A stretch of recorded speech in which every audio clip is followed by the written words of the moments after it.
trading. And pang-apat, we will identify as well the support and resistance level on a price chart. So yan po yung ating i-cover, and at the end of this lesson, yan po objective na inyo pong matutunan ngayong gabi.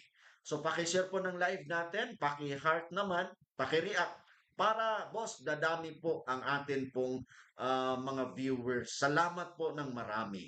So ito na mga boss, atin pong pagpatuloy yung atin pong lesson for tonight. Nako, next is what is support? Yun yung tanong ko kanina, ha, pag-open natin dito, ano po ba yung tinatawag natin na support? Well, ang definition ng support, sabi dito, a price level where a currency pairs tend to stop falling and may bounce back.